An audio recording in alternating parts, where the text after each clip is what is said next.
O álcool mata 3,3 milhões de pessoas em todo o mundo por ano, representando 6% das mortes.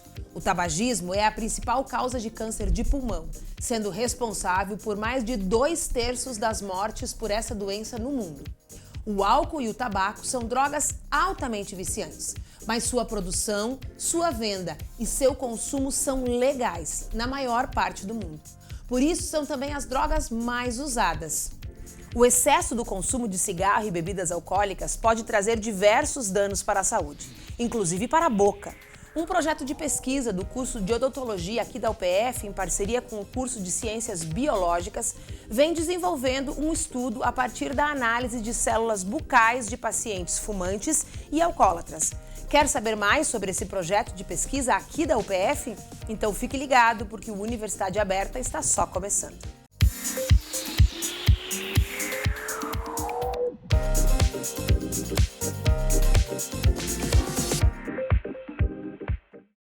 O projeto de pesquisa que estuda os prejuízos do fumo e do álcool na saúde bucal está associado à prevenção de estudos baseados em evidências. O projeto é coordenado pelo professor doutor João Paulo de Carli e tem sua pesquisa realizada através de testes estatísticos com pacientes fumantes, alcoólatras e que fazem uso das duas substâncias ao mesmo tempo. A partir dessas pesquisas, diversos fatores de risco têm sido identificados. Mas antes de conversarmos com o professor, vamos conferir uma reportagem sobre o consumo de cigarro produzida pelo Núcleo Experimental de Jornalismo. Se você nasceu no século XXI, provavelmente nunca viu uma propaganda de cigarro. Isso porque no ano de 2003 foi proibido no Brasil esse tipo de publicidade. E além disso, a partir desta data, todo maço deve conter imagens fortes alertando as doenças e vícios causados pelo fumo. No século XX, as propagandas associavam o produto a um estilo de vida independente e moderno, aparecendo nos lugares glamurosos da televisão, como, por exemplo, nos filmes de Hollywood. Gilberto Chimango fumou por quase 20 anos e lembra de ver o cigarro como ferramenta para se popularizar entre os jovens. Que a gente começava, rapaz novo, né? Saía na noite por aí, fumava, já começava a tomar, de vez em quando tomava uns gole. Foi indo por aí. Aprendi com os outros, né? Os parentes, o primo. A professora de legislação do curso de Publicidade e Propaganda da UPF, Aline do Carmo, ressalta que os valores investidos para a propaganda do cigarro eram altos e que o mercado publicitário perdeu um dos seus maiores clientes. Mas tinha o Homem do Marlboro, publicidades gigantescas e, inclusive, caríssimas, né, na verdade, porque sempre foi investido muito dinheiro, assim como é hoje nas bebidas alcoólicas, por exemplo, né? O cigarro sempre foi algo muito importante, muito assim, um cliente muito importante, digamos, para as agências de publicidade, né? Ela também comenta que no mesmo ano de proibição da propaganda, iniciou o uso de imagens impactantes atrás do maço de cigarro. Houve uma diminuição, mas não sei te dizer realmente se isso foi por causa daquela imagem, assim, né, grotesca, por vezes, assim, impactante, na carteira de cigarro. Eu acredito que seja mais das legislações que vieram depois, na questão de proibir o cigarro em lugares fechados, proibir o cigarro em aeroporto, né? Antes, para ter uma ideia, dava para se fumar, inclusive, dentro do avião, né? Então, talvez isso foi com que, na minha percepção, né, uma opinião mesmo, foi com que foi diminuindo a relação do fumo, né, de todas essas questões. Giancarlo Rota parou de fumar ano passado e, apesar das imagens nas carteiras de cigarro, o motivo principal de parar de fumar não foi a saúde. Porque essa coisa, como muitas coisas na vida da gente, ela tá de dentro, ela só acontece de dentro para fora e não de fora para dentro. Tu fica vendo aquilo ali, a única coisa que tu vai fazer quando largar a carteira de cigarro em cima da mesa é virar aquilo para baixo para não ficar olhando aquilo. Eu fumei uns 19 anos. Nesse período teve umas fases que eu parei, né, a gente sempre sabe, vive ouvindo falar, né, que faz mal, que isso, que aquilo, aquele outro, né. E aí a gente às vezes pega uma coragem e tal, e vai e larga. E aí volta, eu parei umas 4 vezes, eu acho. E essa última vez que eu parei de fumar foi no ano passado, nesse mês do ano passado, não marquei o dia, assim, parei meio de não vou parar, porque eu tenho filho pequeno e tal, e aí é muito xarope, né. E eu participo muito, acredito eu, ativamente na vida dele, né? Principalmente quando ele estava novinho, agora ele está fazendo 3 anos. E, muito ruim, né? Ele tá ali pelo pátio brincando, daí tu vai lá num canto fumar um cigarro. Mas não preciso mais disso, né? Até porque precisa, pra quê? Olá, professor, tudo bem? Seja bem-vindo. Muito obrigado. Olá, Bibiana. Agradeço a oportunidade de estar aqui. Professor, há quanto tempo essa pesquisa vem sendo desenvolvida? Vem sendo desenvolvida em torno de 1 ano e meio já. Ela envolve, então, além do curso de odontologia, curso de ciências biológicas aqui da UPF, né? E, professor, claro, foi como tu me disseste antes de nós começarmos o programa. Quer dizer, que fumar e consumir álcool trazem problemas para a saúde e, eventualmente, câncer é algo sabido, né? Mas essa pesquisa ela tem um objetivo mais pontual. Qual é? Então, essa pesquisa ela visa observar, né, realizar um screening da cavidade bucal dos pacientes para ver até que ponto eles estão comprometidos ou não pelo tabagismo, pelo alcoolismo ou pelos dois produtos sinergicamente. Né? Então, por exemplo, o indivíduo fuma há 5 anos. Né? Ele não sabe se essa mucosa bucal tem um grau de comprometimento já. Potencialmente tem, mas potencialmente a gente não sabe o quanto. Até porque a gente sabe que o câncer bucal é uma das mazelas, né, um dos malefícios comprovados. Né? Mas ele surge bem antes da sua manifestação clínica. Então, esse exame, né, de micronúcleos, ele serviria para quê? Para verificar previamente a situação clínica, se o paciente tem um potencial maior ou menor de desenvolver o seu câncer de boca. Então, ele vê o nível de comprometimento de danos nas células do DNA, é isso? Isso. Tanto o tabagismo, principalmente o tabagismo, né, quanto o alcoolismo, eles causam danos ao DNA. Né? E o teste de micronúcleos é um exame, de certa maneira, em conta, né? Um exame acessível e que poderia fazer com que houvesse a prevenção, né? Digamos, ou conscientização até da população, para que ele, notando que há um comprometimento grande, uma alteração, ele até pare de fumar, pare de beber, enfim, né? E outro ponto importante da pesquisa é também a gente comprovar o efeito sinérgico do álcool em relação ao tabaco. Tá? Já pesquisas trazem que pessoas alcoólatras e que fumam também têm 4 vezes mais chance de ter câncer de boca do que pacientes que apenas fumam. A combinação dos dois... Isso, há uma combinação, né? Um sinergismo, na verdade. O álcool ele não atua como fator principal, porém ele potencializa, ele permeabiliza a membrana celular, fazendo com que os produtos do tabaco penetrem e causem, então, um dano maior ao DNA do indivíduo. Do que se ele só fumasse ou só bebesse. Isso. Professor, tu também me disseste que esse comprometimento do DNA, ele não está só na boca, né? Ele está no organismo todo. Com certeza. Todo organismo ele é acometido, né, pelo tabagismo, pelo alcoolismo. Só que o que acontece na boca, né, Bibiana? Há uma porta de entrada ali. E o cigarro, principalmente, ele tem, além dos produtos químicos, um efeito de combustão, um efeito de calor, né? E esse calor, juntamente com os produtos químicos, faz com que haja um malefício maior ainda. Claro que fico imaginando como leiga que quanto mais tempo de uso dos produtos, maior é o dano. Mas isso é uma regra ou não? Existem pessoas que têm uma tendência e aí ficam até mais comprometidas com muito pouco tempo de uso. Via de regra, o tempo ele é diretamente proporcional aos danos, à gravidade, aos danos, né? Porém, assim, na etiologia, na etiopatogenia do câncer de boca, a gente tem vários fatores envolvidos, como, por exemplo, exposição solar, hereditariedade do indivíduo, né? Tipo de alimentação? Tipo de alimentação, mais ou menos saudável, né? Ingestão de vitaminas ou não, certo? E hoje já está provado também que alguns vírus que antigamente só tinham atuação no câncer de colo de útero, como o papilomavírus humano, conhecido HPV, ele tem uma ação comprovada no câncer de boca. Então, há um aumento, né, apesar de ter diminuído os índices de tabagismo no mundo, está havendo um aumento do câncer de boca. De doenças possíveis. Isso, por causa também do HPV. Então, imagine o indivíduo que fuma, que bebe, que tem contato com HPV, né, que tem exposição solar, né, em relação ao lábio, principalmente.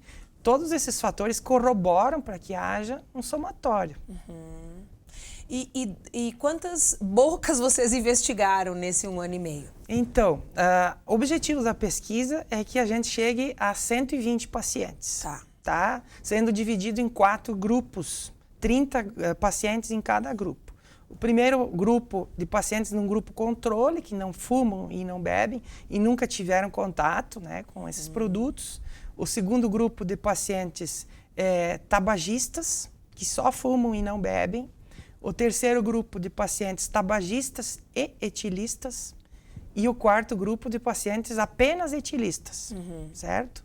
Nesse tempo, a gente conseguiu fechar, então, o grupo controle, que é os pacientes que não têm contato com nenhum produto. A gente está com 24 pacientes no grupo de pacientes tabagistas. Tu disse que tem uma dificuldade de encontrar pacientes tabagistas que queiram fazer a pesquisa. Difícil a gente ter pacientes assíduos na questão do tabagismo. Por quê? Porque o paciente normalmente ele quer omitir o vício, daqui a pouco ainda ele pensa que há um preconceito na sociedade em relação a isso. Então a gente encontra uma certa resistência por parte desse grupo. E também outra dificuldade que a gente encontra é um grupo de pacientes que apenas bebem. Porque normalmente o paciente que bebe, fuma junto. Né? Beber em que... o que vocês estão considerando? Tem que ser alcoólatra? Não. Ou tem que beber com regularidade?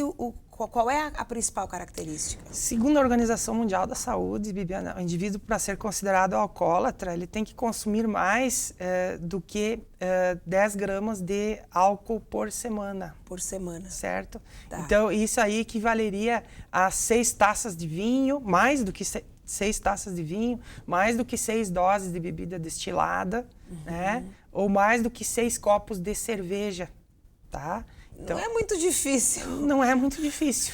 Então, a pesquisa tem esse critério de inclusão. Tá. Né? O indivíduo tem que, no mínimo... Não precisa ser necessariamente chamado de se auto-intitular alcoólatra, mas ele tem que beber no mínimo mais do que essa quantidade por semana. Justamente. E também a pessoa não pode, assim, relatar outros problemas sistêmicos, tá? Até por questões de padronização da amostra, né? Além, claro, de querer participar, de assinar um termo de consentimento livre esclarecido. Essa pesquisa está regularizada em comitê de ética em pesquisa, enfim, tudo mais. Então, vocês fecharam o primeiro grupo, tem 24 pacientes do segundo? 24 do segundo. Aí nós temos 14 pacientes etilistas, tá?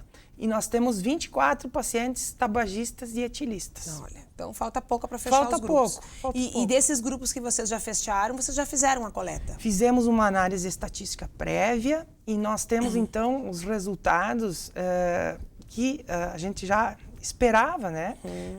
Em verdade, que o tabagismo ele é bastante potencializado pelo etilismo. Então, as alterações celulares, né? Os micronúcleos, né, e as alterações metanucleares, que são os outros pontos analisados nas células coletadas do paciente, eles foram bem mais evidentes no grupo de pacientes que fumavam e bebiam ao mesmo tempo.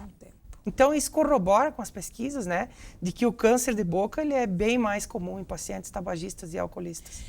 Em termos de dano, né, do grupo tabagista e do grupo etilista, qual é o maior dano que vocês encontraram? Assim? O que esse dano representa? Assim? Quanto comprometimento das células vocês já encontraram? O tabagista ele tem um dano bem maior do que o que é apenas etilista, certo? Então, há uma potencialização em torno de 3,5 vezes, 4 vezes a mais no paciente fumante do que no paciente apenas alcoólatra. Eu vou arriscar fazer uma pergunta, não sei se o professor vai saber responder, mas se não souber, tudo bem, a gente vai perguntando. Que é o seguinte, professor, bom, é identificado um dano, né? Eu sou tabagista, tenho um dano grande, decido parar de fumar. Quanto tempo eu vou levar para recuperar? É possível recuperar o dano causado? Quanto tempo eu vou levar para recuperar? Com certeza. Isso aí foi até questão de Exame Nacional de Desempenho Estudantil. 10 anos é o tempo que o paciente leva para se recuperar totalmente do tabagismo. Não importa por quanto tempo tu fez uso? Não. 10 anos sem fumar é o tempo estimado, médio. Lógico que toda regra tem Mais exceção, ou menos. mas é questão de ENAD, é questão do Ministério da Saúde.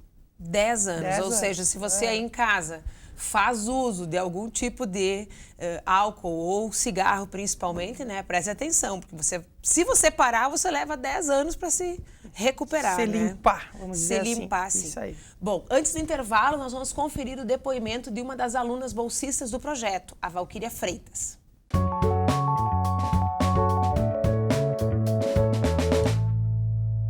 Eu comecei a participar do projeto da genotoxicidade em 2018 por um convite do professor João De Carli, que é coordenador desse projeto.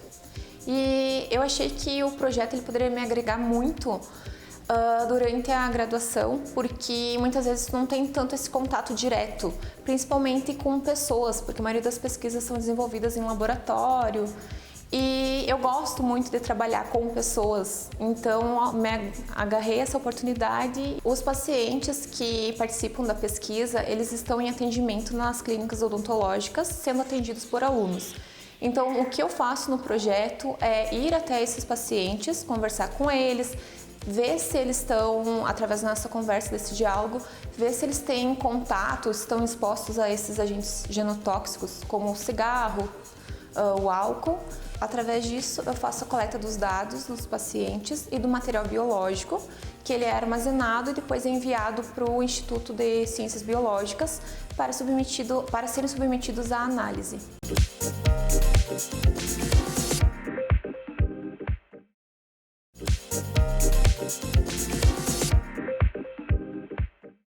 Voltamos com o Universidade Aberta. No programa de hoje estamos conversando com o professor João Paulo De Carli sobre um projeto aqui da UPF que estuda os problemas que o fumo e o álcool podem trazer para a saúde bucal.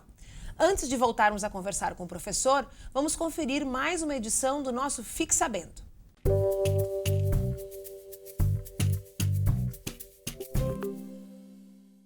Você sabia que o álcool e o tabaco estão entre os 20 maiores fatores de risco de problemas de saúde no Brasil? De acordo com a Organização Mundial da Saúde, o brasileiro bebe em média 8,7 litros de álcool puro a cada ano, contra uma média global de 6,2 litros. Apesar do crescimento do uso do álcool, o Brasil caminha para até 2025 conseguir reduzir em mais de 50% a taxa de população que fuma, que hoje totaliza 22 milhões de fumantes. Segundo o Instituto Nacional do Câncer, mais de 1,5 milhão de brasileiros realizaram tratamento pelo SUS para parar de fumar entre 2005 e 2016. Só no ano de 2018 foram 134 mil pessoas. O Brasil é um dos 2 únicos países que aderiu às medidas do combate ao tabagismo dentre as 171 nações globais. Professor, encerramos o bloco anterior falando de 10 anos para a recuperação do sistema bucal e do organismo em função do cigarro, né?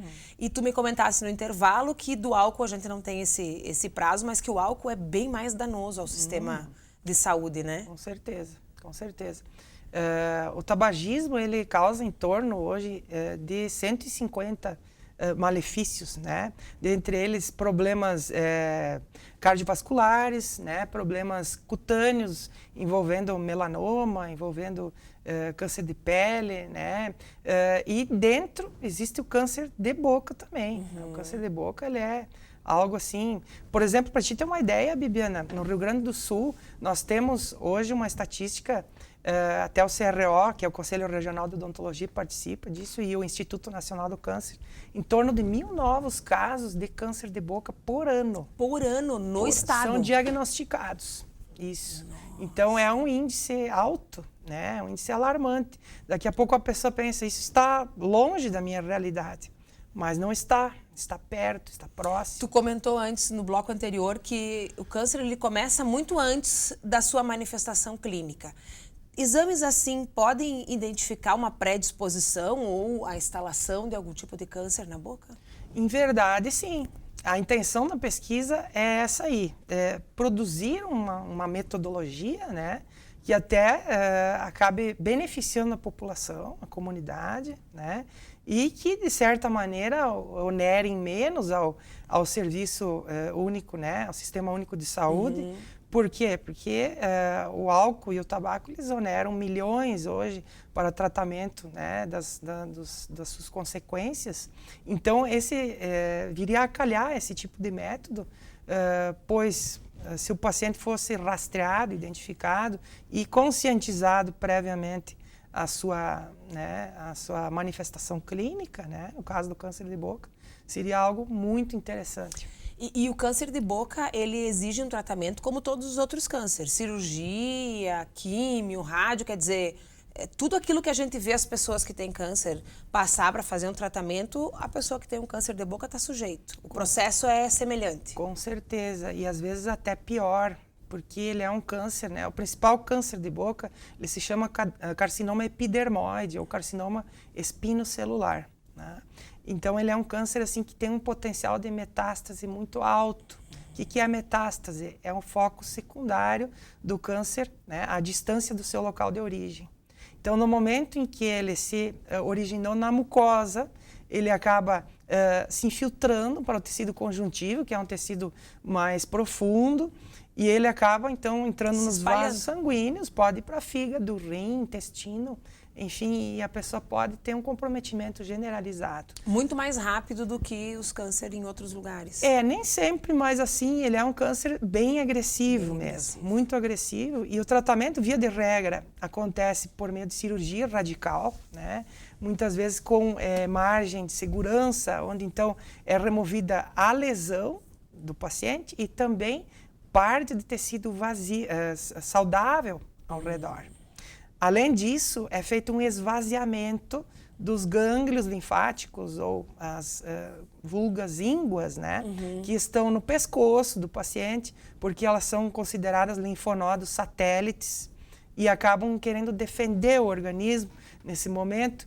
E o cirurgião de cabeça e pescoço, que é o médico que remove o Sim, câncer. porque a gente tem uma íngua, sempre quando está com uma febre muito grande, sai uma íngua. Justo. Né? Justamente. Ela é um mecanismo de defesa. Um mecanismo de defesa. Então, essas ínguas são removidas junto com a lesão. Então, tem que ser feita uma cirurgia no pescoço.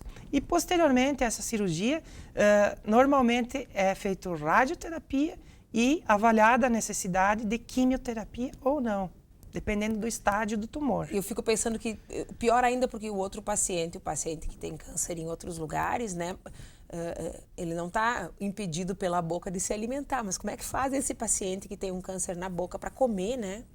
Com certeza, muitas vezes o paciente tem que usar sondas, né, para alimentação, bastante vezes tem que fazer a utilização via parenteral de nutrientes, né, que é não pela via oral, mas via venosa, porque isso aí tem um comprometimento bem grande até na questão da fonação do paciente, né? Fala. Expressão oral, né? Comunicação, né? O rosto mesmo, né? A expressão do rosto. Pode ficar deformado, né? Então, isso aí tem uma série de implicações psicológicas, né? O câncer, ele também avulta problemas psicológicos muito grandes quando ele se dá em região de cabeça e pescoço, por causa da mutilação que o paciente sofre, né?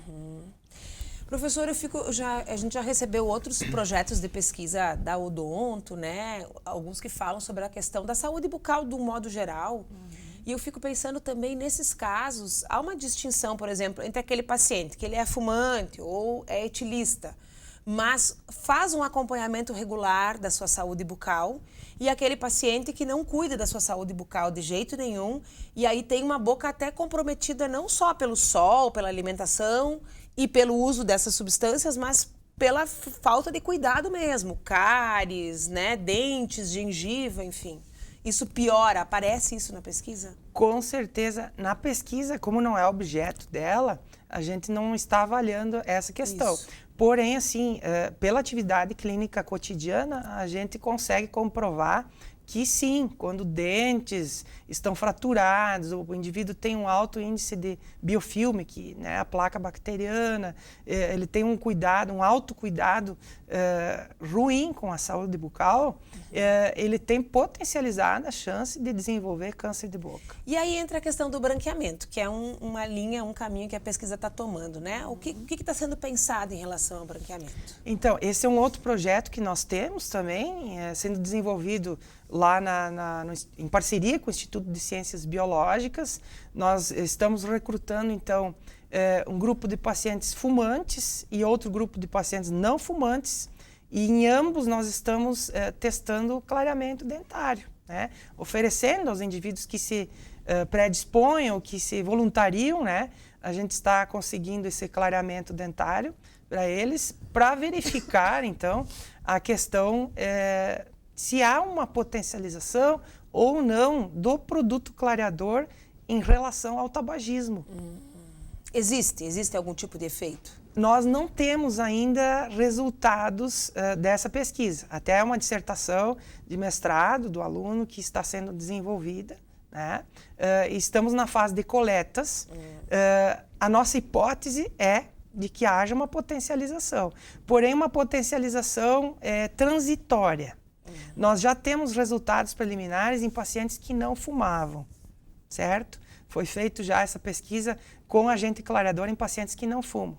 Então, a pessoa que quer fazer clareamento, que não se assuste, né, por causa disso, porque o clareamento, por si só, ele tem um efeito transitório. Mas eu tenho uma dúvida bucal sobre isso, né? Claro, o clareamento é um tratamento que a gente faz, quem tem o dente muito amarelado e tal. Ele é transitório, ou seja, eu vou fazer e daqui a um tempo... Um mês. Um mês? Um mês demora para que as células se estabilizem e voltem ao que eram. E voltem ao que eram. Então, o clareamento ele tem uma durabilidade muito pequena. Não, o clareamento em si não, mas as células da mucosa bucal, né, da bochecha, da gengiva, elas sofrem uma agressão com o agente clareador. E após um mês elas retornam ao que eram. Então, a médio prazo, o teu dente vai voltar a ficar amarelado. Não questão da cor, né, Bibiana? Tá. A questão da agressão celular, né? A questão da mutação celular e uma possibilidade, assim vamos dizer, de formação de lesões na mucosa. A questão da permanência da cor no dente, isso é mais prolongado. Mais prolongado. Mais prolongado. Mas, eventualmente, lá de novo, meu dente vai voltar a ficar amarelo. Com certeza, tem que fazer reforços, né? Isso que eu ia perguntar. Quantos reforços a gente pode fazer sem que a agressão seja muito grande, né? Em média, a gente recomenda, assim, que se dê um intervalo de pelo menos um ano e meio entre um clareamento e o reforço.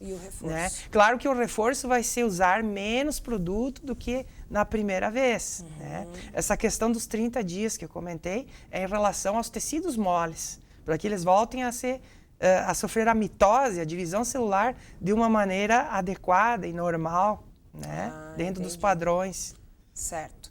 E no paciente fumante, a hipótese de vocês é que funcione, mas não com a mesma eficiência? De que funcione não com a mesma eficiência na coloração dos dentes. Claro que vai haver um clareamento, mas não com a mesma eficácia que tem no paciente não fumante.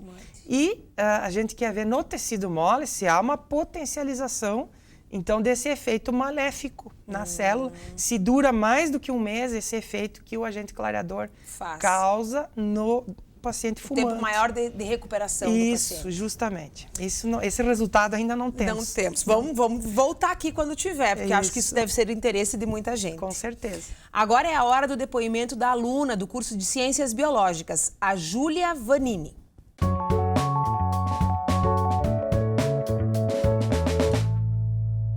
O funcionamento do projeto de genotoxicidade do tabaco, ele funciona numa parceria entre a Odonto e as ciências biológicas. Então, aqui dentro do laboratório, eu chego as amostras coletadas pelo pessoal da Odonto. Essas amostras chegam até mim, eu processo essas amostras, que é basicamente a lavagem do material, né, por ser mucosa bucal.